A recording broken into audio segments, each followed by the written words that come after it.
Vamos a abrir nuestras Biblias en Romanos, el capítulo 1. Romanos capítulo 1. Y vamos a ver ahí los versículos 1 al 4. Romanos 1, versículo 1. La Biblia dice: Pablo, siervo de Jesucristo, apóstol por llamamiento, apartado para el Evangelio de Dios, que él había prometido antes por sus profetas en las Santas Escrituras, acerca de su Hijo, nuestro Señor Jesús, el Cristo, que era del linaje de David, según la carne, que fue declarado Hijo de Dios con poder, según el Espíritu de Santidad, por la resurrección de entre los muertos.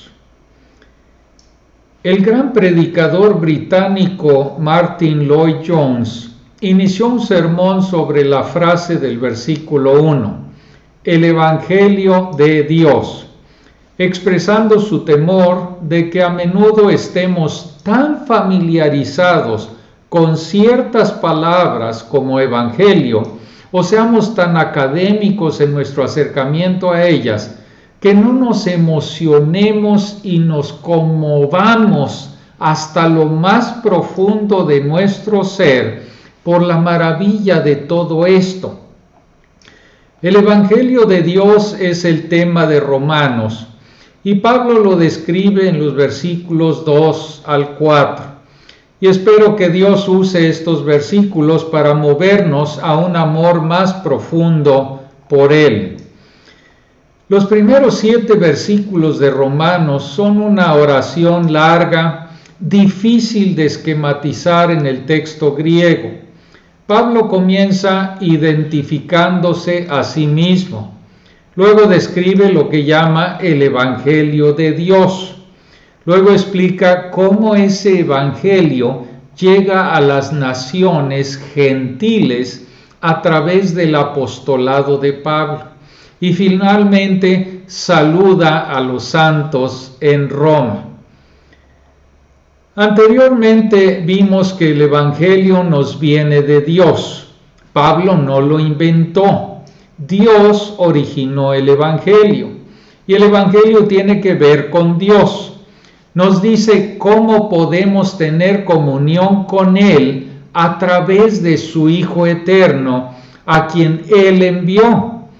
Y después, para continuar, Pablo muestra que el Evangelio de Dios fue prometido en las Escrituras y se centra en el Hijo de Dios. Entonces, en primer lugar, el Evangelio de Dios fue prometido de antemano.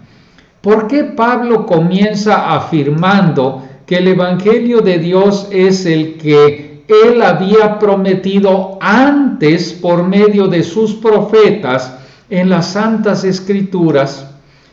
Es porque quiere mostrar que él no inventó el Evangelio, no fue idea de Pablo, más bien nos llega directamente del Antiguo Testamento, al que Pablo se refiere como las Santas Escrituras. Dios prometió el Evangelio en prototipo en Génesis 3:15, justo después de la caída, cuando dijo que la simiente de la mujer heriría la cabeza de la serpiente. También el Evangelio estaba implícito en ese sistema de sacrificios del Antiguo Testamento, revelado más completamente a Moisés, pero yo creo incluso revelado desde el principio a Caín y Abel.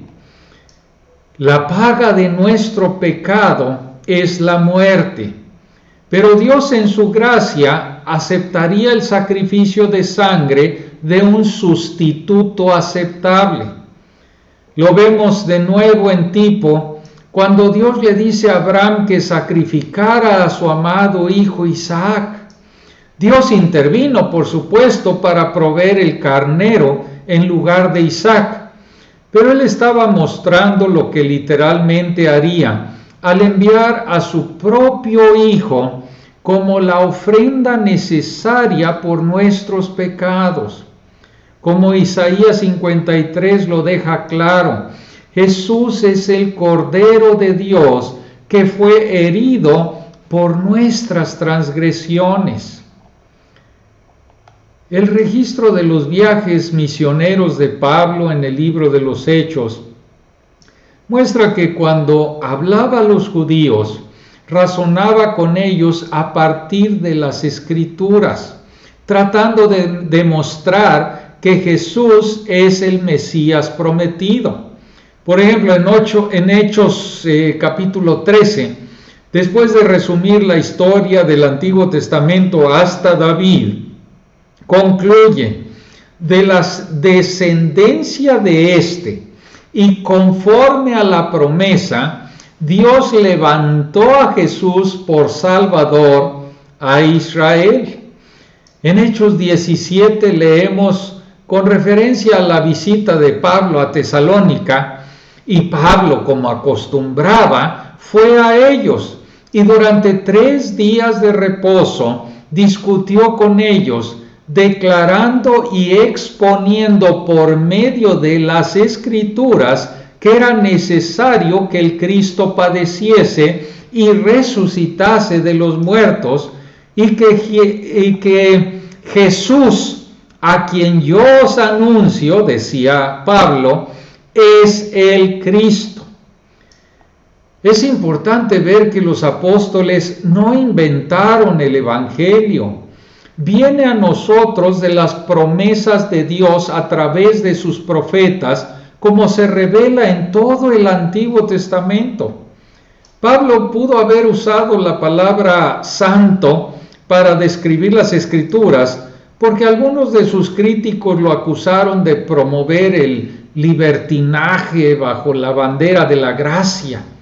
Dijeron que Pablo dejó de lado la ley de Moisés y por lo tanto abrió la puerta para que la gente viviera como quisiera. Pablo quiere que sepamos que consideraba las Escrituras como santas porque nos ayudan a llevar vidas santas. Además, las Escrituras son santas porque nos llegan del Dios Santo por medio de sus profetas.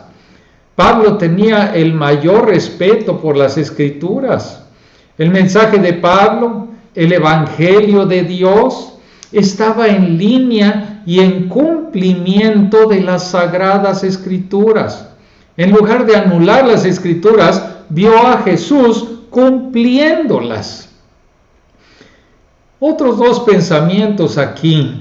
Primero, la palabra Escrituras significa los escritos. Dios consideró apropiado que los profetas escribieran su revelación para que la leyeran sus propias generaciones y las siguientes. Él podría haber enviado ángeles a cada grupo lingüístico en cada generación alrededor del mundo para comunicar su verdad. Pues francamente habría sido mucho más fácil que enviar personas que tienen que luchar para aprender esos idiomas y traducir la Biblia a ellos. Pero Dios escogió revelarse a sí mismo a través de la palabra escrita. Donde quiera que haya ido esa palabra escrita, las culturas se han transformado a medida que las personas aprendieron a leer la palabra de Dios, y Él abrió sus mentes a sus verdades. Solemos dar por sentado que tenemos toda la Biblia en nuestra lengua materna, pero la digerimos, la atesoramos como la santa palabra de Dios para nosotros. La estudiamos minuciosamente, buscando conocer al Creador a través de los medios que Él se ha revelado a nosotros. Si no tienes un plan para leer la palabra de Dios regularmente, te animo a que comiences ahora. Pero también la promesa de Dios en el Antiguo Testamento de enviar al Salvador se cumple en Jesucristo. Aunque desde la perspectiva humana pasaron muchos siglos, 400 años desde el profeta Malaquías hasta el nacimiento de Jesús. Dios siempre cumple sus promesas en su tiempo. Sin duda hubo burlones entonces, como los hay ahora, que se burlaron diciendo: ¿dónde está la promesa del Salvador? Pero estaban aquellos como los piadosos Simeón y Ana, que esperaban expectantes que Dios cumpliera su promesa. Aunque a veces puedes sentirte tentado a desesperarte preguntándote: ¿dónde está la promesa de su venida? Persevera en la fe. Dios siempre cumple sus promesas. El Señor Jesucristo va a venir a juzgar a este mundo malvado y a traer la redención completa a su pueblo. Pero en segundo lugar, el Evangelio de Dios se centra en la persona del Hijo de Dios. Jesús es el centro de las buenas nuevas. Como enfaticé en algún momento en nuestra serie sobre evangelismo, un principio básico cuando compartes el Evangelio es llevar la conversación de regreso a la persona y a la obra de Jesucristo. El Señor Jesús preguntó a sus discípulos allá en Mateo 16:15: ¿y vosotros quién decís que soy yo? Y esa es la pregunta crucial. Si Jesús es quien afirmó ser y a quien las Escrituras presentan como tal, entonces Él es el Señor de todo y debemos inclinarnos ante Él. De manera concisa, Pablo muestra tres cosas acerca de Jesús. Él es el Hijo eterno de Dios. Nació de la simiente de David según la carne, y ahora ha resucitado de entre los muertos y ha sido exaltado al lugar de poder y gloria. Entonces, en primer lugar, el Hijo de Dios existía eternamente antes de nacer. Pablo escribe aquí en el versículo 3 acerca de su Hijo según la carne. En Romanos 8:3, Pablo dice que Dios envió a su Hijo en semejanza de carne de pecado y a causa del pecado. Así que Jesús era el Hijo de Dios eternamente antes de nacer de la Virgen María. Él compartió la gloria del Padre antes de que el mundo existiera. Y el Señor Jesús habló a menudo del Padre enviándolo a este mundo. Así que Jesús no era un hombre normal que se convirtió en el Hijo de Dios cuando el Espíritu Santo descendió sobre él. Dios no adoptó a Jesús como su Hijo en su bautismo. Más bien, es el Hijo eterno de Dios, enviado por el Padre, quien tomó cuerpo humano en la encarnación y que ha vuelto a la diestra del Padre para esperar el día de su glorioso regreso. En otras palabras, Jesús es completamente Dios y completamente hombre. Cualquier enseñanza que niegue la plena deidad o la plena humanidad de Jesús es herejía. Él es el Hijo único de Dios, la eterna segunda persona de la Trinidad.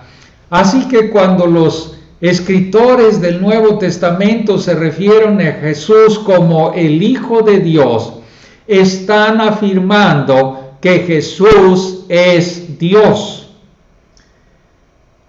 Martin Lloyd-Jones señala que se pueden tener las enseñanzas del budismo sin la persona de Buda. Buda no es esencial para esa religión. Lo mismo puede decirse de todas las religiones del mundo, excepto el cristianismo. El cristianismo no son solo las enseñanzas de Jesús. Más bien, el cristianismo es Jesucristo. No puede simplemente tomar sus enseñanzas y dejarlo a un lado a Él. Ser cristiano es abrazar y creer en la persona del Hijo de Dios, nuestro Señor Jesucristo. Cualquier punto que lo degrade de ser el Hijo eterno de Dios, la segunda persona de la Trinidad, no es el cristianismo bíblico. Pero también el Hijo de Dios nació de la simiente de David según la carne. Y esta frase se vincula con el versículo 2 y muestra que Jesús es el cumplimiento de las promesas de Dios a través de sus profetas en las Santas Escrituras. Dios le prometió a David que uno de sus descendientes se sentaría en su trono para siempre. El Mesías y Salvador de Israel sería de la simiente de David. Pero la línea de David en el trono sobre Israel dejó de existir en el momento del cautiverio en Babilonia, 600 años antes de Cristo. Pero fíjense que los escritores del Nuevo Testamento afirman claramente que Jesús nació del linaje de David. Cerca de final de Apocalipsis, allá en el Apocalipsis 22, 16, Jesús testifica a Juan: yo, Jesús, he enviado mi ángel para daros testimonio de estas cosas en las asambleas. Yo soy la raíz y el linaje de David, la estrella resplandeciente de la mañana. Así, Jesús es el Mesías judío, el Hijo de David, que cumple las promesas de Dios a Israel. Y esto significa que Jesús no solo es completamente Dios, Él también es completamente humano. Él comparte nuestra naturaleza humana, a excepción de nuestra pecaminosidad. Así, Jesús pudo cargar con el castigo por nuestros pecados, ya que Él no tenía pecados propios. Él es el sumo sacerdote perfecto que se ofreció a sí mismo por los pecados humanos. Él puede compadecerse de nuestras debilidades, lo que nos anima a acudir a Él cuando somos probados y tentados. Si bien no tengo conocimiento de ninguna amenaza seria actual a la fe cristiana por parte de aquellos que niegan la plena humanidad de Jesús, este fue el frente de batalla de la iglesia primitiva. Incluso en el Nuevo Testamento, el apóstol Juan enfatiza esta verdad. Jesús no era un ser angelical o espiritual que parecía ser un hombre. Era un hombre real, nacido físicamente de María, del linaje de David según la carne. Y esto también significa que Jesús viene nuevamente para reinar en poder y gloria desde el trono de David. Los judíos de la época de Jesús y a lo largo de la historia desde entonces rechazaron a Jesús porque Él no conquistó a los enemigos de Israel ni estableció su reino terrenal. En cambio, el gobierno de César lo crucificó. ¿Cómo podría un hombre crucificado ser el Salvador prometido para reinar en el trono de David? Pero Jesús mismo, después de su resurrección, les dijo a los hombres en el camino a Emaús: ¿no era necesario que el Cristo padeciera estas cosas y que entrara en su gloria? Luego Lucas informa, allá en el capítulo 24, versículo 27, y comenzando desde Moisés y siguiendo por todos los profetas, les declaraba en todas las escrituras lo que de él decían. Y Pablo usa la misma línea de argumentación en Hechos 13. Mientras que el libro de Apocalipsis tiene mucho que es difícil de entender, la idea principal es bastante clara.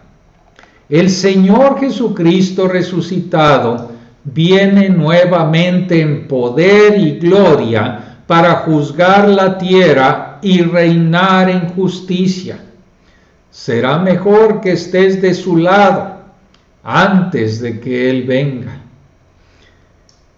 Así, al referirse al Hijo de Dios, Pablo habla de la gloria preencarnada de Jesús como el Hijo eterno de Dios.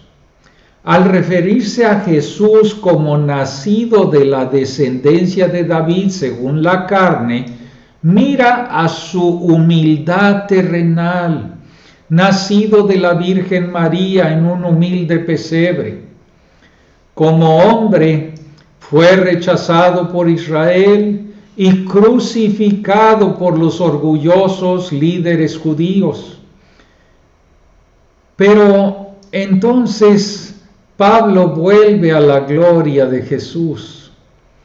El Hijo de Dios fue declarado Hijo de Dios con poder, según el Espíritu de Santidad, por la resurrección de entre los muertos. El versículo 4 tiene algunos problemas interpretativos difíciles. Voy a tratar de explicar. Primero, la palabra declarado no se traduce de esa manera en ninguna otra parte del Nuevo Testamento. Significa designado o determinado o fijado. Esto no significa que Jesús se convirtió en el Hijo de Dios a través de su resurrección, o que se demostró que Él era en la resurrección lo que fue todo el tiempo. Más bien, Él fue elevado a un nuevo nivel de poder como el Hijo de Dios en virtud de su resurrección, para que en el nombre de Jesús se doble toda rodilla. En otras palabras, en vista de la resurrección, Jesús pasó de ser el Hijo eterno como Mesías al Hijo eterno como Mesías y poderoso y reinante Señor. Y la otra pregunta difícil es: ¿cuál es el significado de según el Espíritu de Santidad, que contrasta con el según la carne en el versículo 3? Algunos argumentan que se refiere a la naturaleza divina de Jesús en contraste a su naturaleza humana.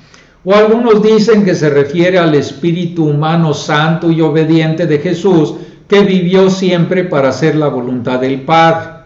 Un tercer punto de vista es que se refiere al papel del Espíritu Santo en resucitar a Jesús de entre los muertos. Y una cuarta opinión es que se refiere al envío del Espíritu Santo después de la exaltación de Jesús. Aunque algunos creyentes bien intencionados sostienen cada punto de vista por buenas razones, el último punto de vista en combinación con el tercero es probablemente el mejor. Pablo está mirando dos fases en el ministerio de Jesús.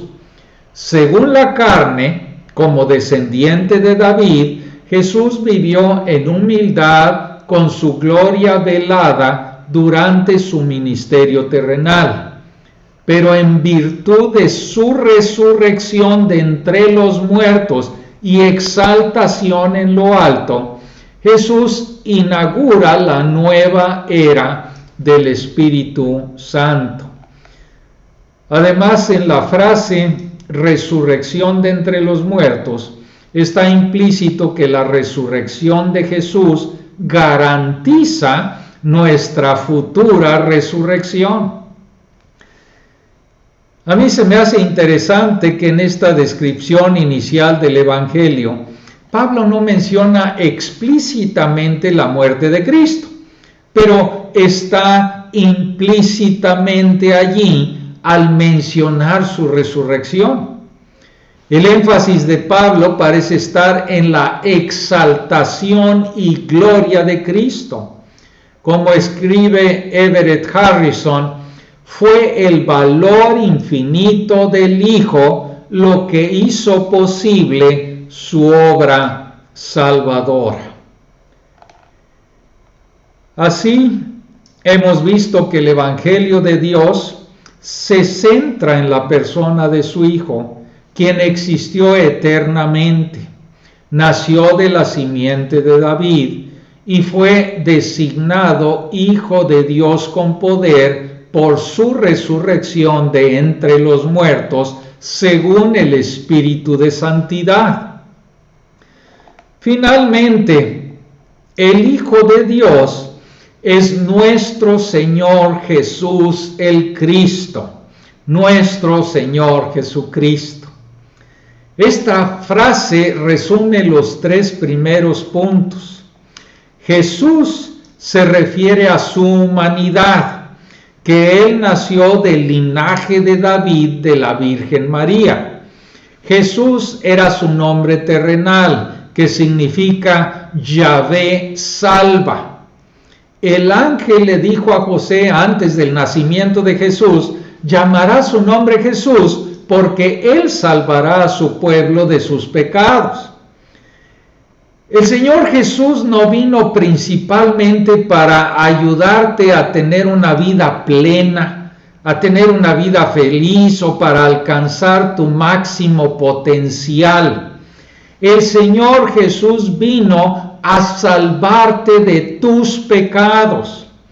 Y si no conoces a Jesús como tu Salvador del pecado y del juicio, entonces no lo conoces en absoluto.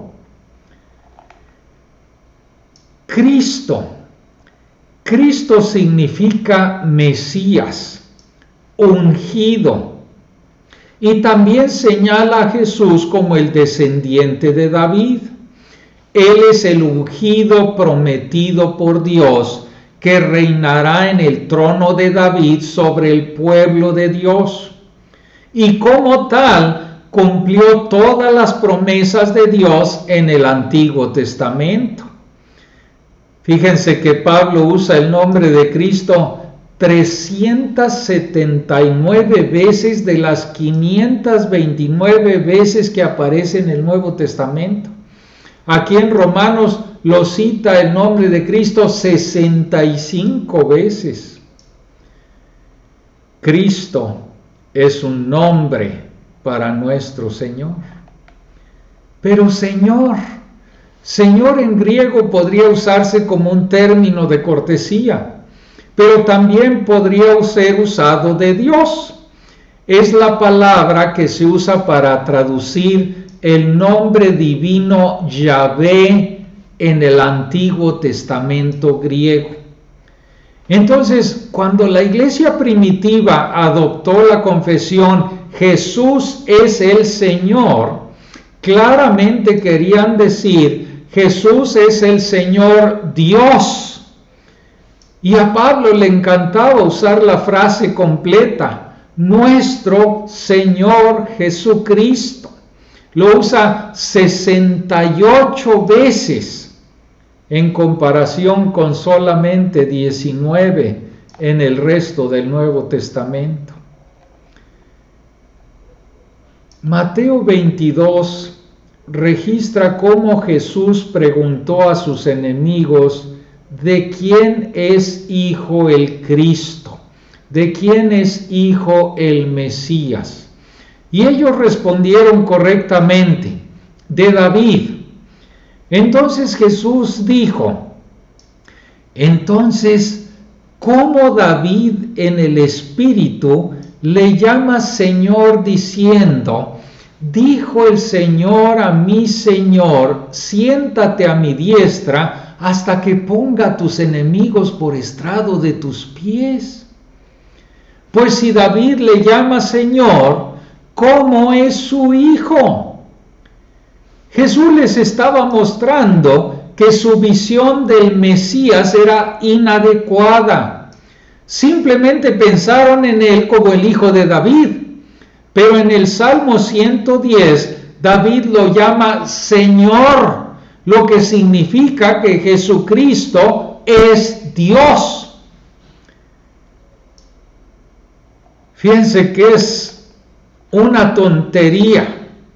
No tiene sentido pensar que de alguna manera puedes aceptar a Jesús como tu Salvador, pero no como tu Señor. Él es un solo ser, nuestro Señor Jesucristo. Y Él nunca da la opción de decir, me gustaría tener a Jesús como mi Salvador, pero creo que esperaré para hacerlo mi Señor. Me gustaría dirigir mi propia vida por un tiempo.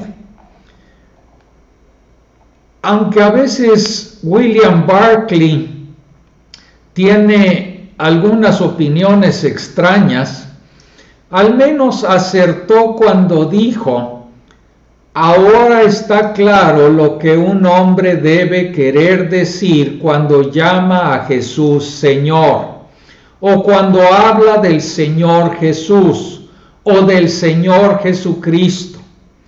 Cuando llamo a Jesús Señor, debo decir que Él es el dueño y poseedor absoluto e indiscutible de mi vida, y que Él es el amo cuyo siervo y esclavo debo ser toda la vida.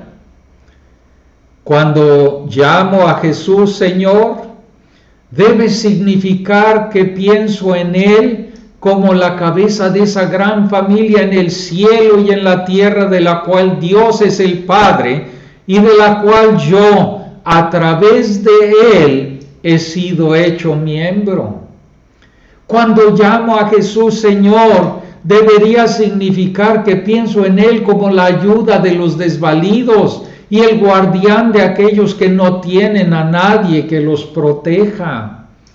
Cuando llamo a Jesús Señor, debería significar que lo veo como quien tiene autoridad absoluta sobre toda mi vida, todos mis pensamientos y todas mis acciones. Cuando llamo a Jesús Señor, debería significar que Él es el Rey y emperador a quien debo y le doy mi constante homenaje, fidelidad y lealtad. Cuando llamo a Jesús Señor, debería significar que para mí Él es Dios, a quien debo alabar y adorar por siempre. ¿Es Jesús tu Salvador y Señor en ese sentido? El Evangelio de Dios no se trata principalmente de ti y de cómo Jesús puede ayudarte a encontrar la felicidad, la paz y la plenitud. Más bien, el Evangelio proviene de Dios y es acerca de Dios. Se trata de su Hijo eterno, que se humilló a sí mismo para venir del cielo y nacer como descendiente de David según la carne. Pero después de que se ofreció a sí mismo en la cruz, Dios lo resucitó de entre los muertos y ascendió al cielo. Como dijo Pedro en el día de Pentecostés, sepa pues ciertísimamente toda la casa de Israel, que a este Jesús a quien vosotros crucificasteis, Dios le ha hecho Señor y Cristo. En última instancia, no se reduce a ¿puede Jesús darme una vida feliz? Más bien la pregunta crucial es, ¿quién es Jesús? ¿Es Él el Hijo eterno, resucitado de entre los muertos, exaltado como Señor? Si es así, asegúrate de que Él es tu Salvador y tu Señor.